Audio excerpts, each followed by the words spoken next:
pessoal, o Momento Papo de Mãe está no ar. O tema de hoje é pré-eclâmpsia e eclâmpsia na gravidez. Vamos falar sobre as causas, os cuidados e os riscos. A pré-eclâmpsia ocorre em 5 a 10% das gestações. 75% dos casos são leves e 25% são graves. A doença pode ser silenciosa, por isso, mais uma vez, a gente reforça a importância do pré-natal. A doutora Rosa Neme, que é ginecologista e obstetra, participa do programa. Doutora Rosa, afinal, o que é a pré-eclâmpsia? A pré-eclâmpsia é o aumento da pressão durante a gravidez e que ocorre no final da gravidez, no terceiro trimestre da gestação. E a eclâmpsia? E a eclâmpsia é quando a pré-eclâmpsia ela vai se complicando e ela culmina com uma convulsão da mãe. Então a gente vai explicar tudo isso ao longo do programa. E a Sandra de Jesus, que está aqui, ela é mãe das gêmeas Débora e Mariana, de 2 anos.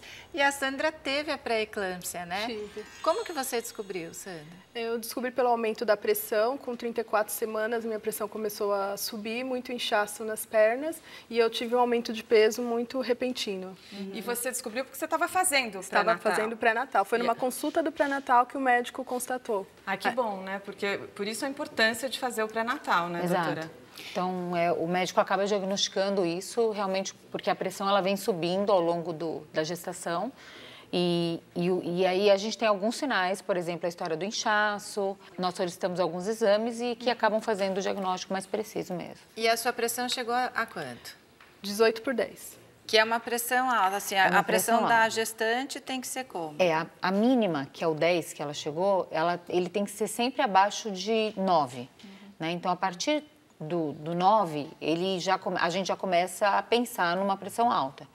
E a partir daí a gente começa a medicar, porque aí começa uma pré-eclâmpsia que começa leve, pode ir evoluindo para moderada ou grave. Como foi o seu tratamento, Sandra? Na consulta, o médico solicitou alguns exames e pediu que todo dia eu medisse a pressão e enviasse para ele por mensagem.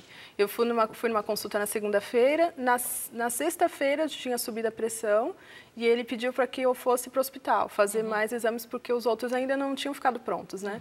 E quando eu cheguei no hospital, aí a pressão já estava 18/10, aí eu já fui internada, medicada para fazer o parto no dia seguinte. Então, você estava grávida de 34 semanas. Quando eu internei, eu estava com 35 semanas. Aí elas tiveram que nascer mesmo prematuras, Sim, né? prematuras. Que 35 semanas ainda são prematuras. prematuras. Mas elas nasceram bem? Nasceram bem.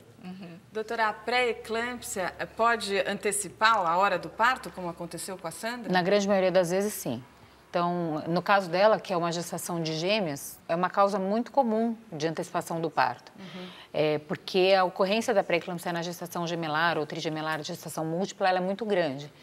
Então, isso acontece bastante. Não tem como você prolongar a gestação, tem que Você ir tem que pro parto resolver, mesmo. não tem jeito. Quando tem isso, sim. E daí, como que foi o nascimento delas? Foi bem... Eu não esperava, foi tenso, né? Porque daí você tem um diagnóstico de pré-eclâmpsia, você já entra por uma emergência, já começa a ser tratado diferente daquele momento que você gostaria. Mas aí eu fiquei internada na sexta-feira e no sábado de manhã meu médico foi para o hospital, elas nasceram. Aí precisou ser cesariana? Precisou ser cesariana. Era um parto de risco, né? E gêmeos, né? Gêmeos também. E daí, elas nasceram com peso bom? Como foi? Nasceram. Uma nasceu com 2,35 e a outra com 2,420. Nasceram bem. Tiveram que ficar internadas? Elas ficaram internadas somente por conta de icterícia, né?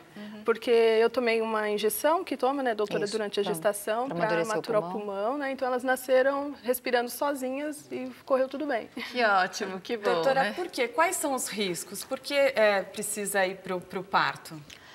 Na verdade, o risco maior é o risco materno.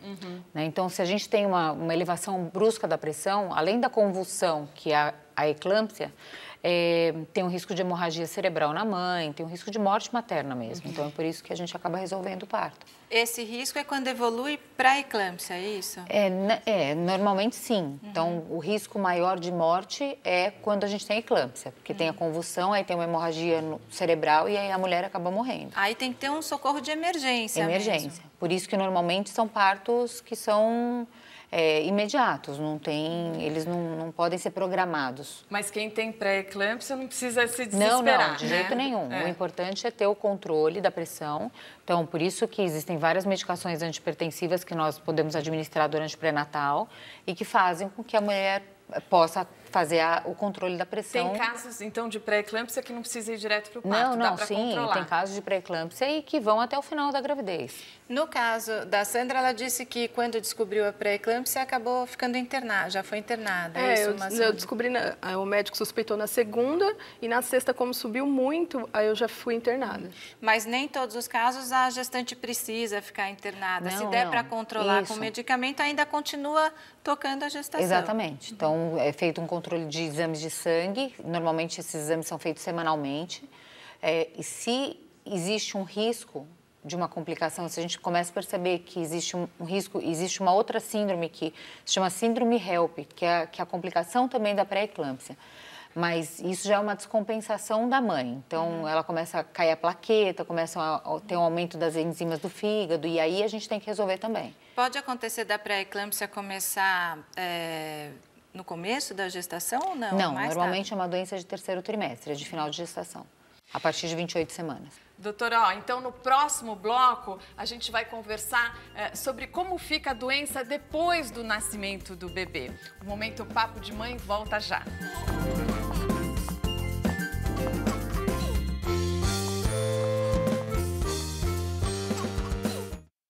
O Momento Papo de Mãe está de volta. A Sandra já contou que teve pré-eclâmpsia na gestação e daí quando você foi internada, você precisou tomar um medicamento na veia, é isso, para baixar a pressão? Sim, eu tomei medicamento via oral, mas não baixava a pressão, aí eu tomei medicação na veia. Mesmo assim, não controlou? Ela controlava naquele momento da medicação e depois subia novamente, ela não mantinha baixa.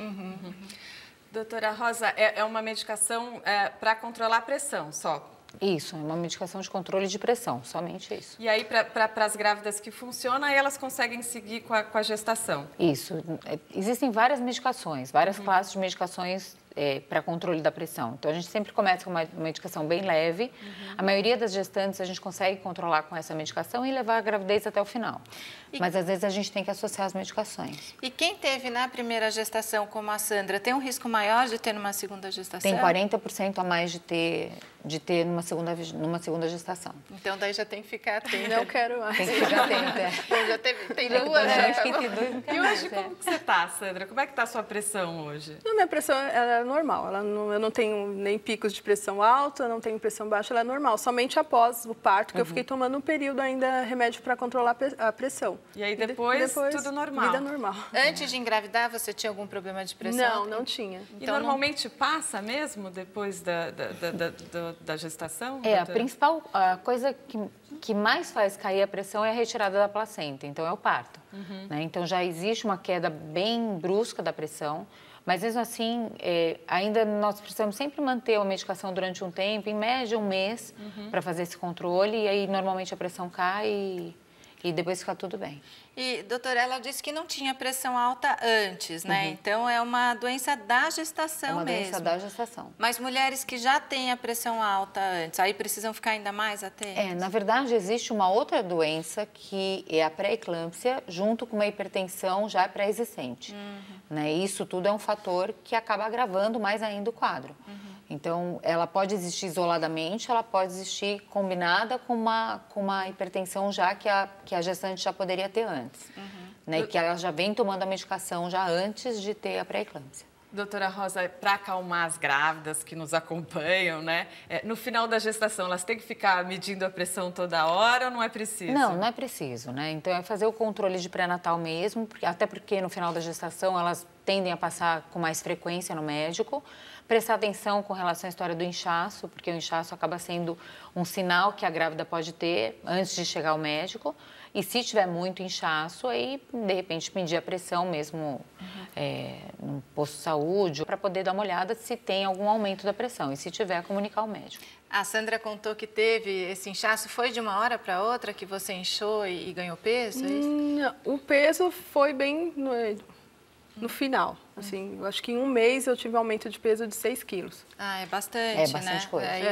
E as pernas, eu tinha muito inchaço na perna desde, acho que 4 meses, começou a inchar bem as pernas. Só que aí no final... A gente viu que você está bem magrinha agora, né? Já passou. E, Sandra, você já tinha ouvido falar sobre pré-eclâmpsia? Você foi alertada porque você tinha uma gestação gemelar? Sim, meu médico já havia me alertado, por conta da gestação gemelar, dos riscos, né, que envolve. Então, eu já havia pesquisado bastante até na internet, mas eu não fiquei com isso na cabeça. Eu nem esperava que isso acontecesse comigo, né? Bom, e é mais comum mesmo numa gravidez de gêmeos? Bem mais comum.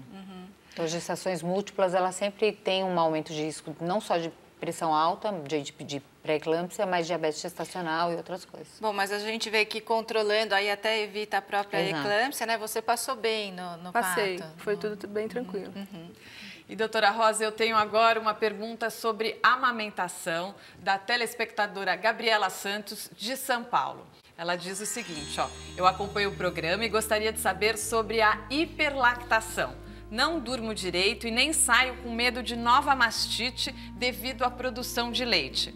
Meu bebê tem 2 meses e não mama tudo. Qual que é a dica para ela, doutora? Bom, Gabriela, a dica é a seguinte, tente fazer compressas geladas na mama, porque isso diminui a produção do leite, e a outra coisa é tentar esvaziar bastante a mama, então, para não manter a mama túrgida e evitar uma mastite. E daí, algumas mães acham que na hora de esvaziar podem estimular uma produção maior. Mesmo assim, é bom que ela retire? É bom que ela esvazie, mas que faça a compressa gelada. Então, a compressa gelada, ela contém a produção do leite. Então, evitar banhos quentes, evitar tudo que tenha muito calor local, porque o calor local é que estimula a produção. Você conseguiu amamentar as duas? Amamentei até 7 meses. Olha, que gostoso. E foi uma amamentação tranquila? Foi tranquila, foi tranquila. Elas pegaram direitinho? Pegaram, só no começo que eu tive um pouco de dificuldade, machucou um pouquinho, mas depois foi bem tranquilo. E como é que é? Você conseguia amamentar as duas ao mesmo tempo ou cada uma tinha o seu... No hospital eles ensinam, né? E eu amamentava as duas ao mesmo tempo. E a pré-eclâmpsia e a eclâmpsia não tem interferência nenhuma na amamentação? Nenhuma. Gabriela, obrigada por nos escrever. Confira também nosso quadro Momento com Especialista na página do programa no site da TV Cultura. Doutora Rosa, muito obrigada pelas orientações aqui no Momento Papo de Mãe. Obrigada. Tem algum site para indicar, doutora? Tem o site da clínica, que é www.endometriosesp.com.br. Tá legal, doutora. Muito obrigada. Eu que agradeço. E eu quero agradecer também a Sandra por ter vindo. Eu que agradeço o convite. Mandar um beijinho para a Débora e para a Mariana. Obrigada, Débora e Mariana. Quando elas crescerem, elas vão assistir o programa e vão saber um pouquinho mais da história do que aconteceu, do nascimento delas. É verdade. E o Momento Papo de Mãe termina aqui. Hoje falamos sobre eclâmpsia e pré-eclâmpsia. Até a próxima. Tchau. Até, tchau. Bom, a dica para você gestante é faça um pré-natal muito bem feito. Fique atenta à sua alimentação durante a gestação, evite alimentos que tenham muito sal, porque tudo isso pode predispor a uma pré-eclâmpsia no final da gestação.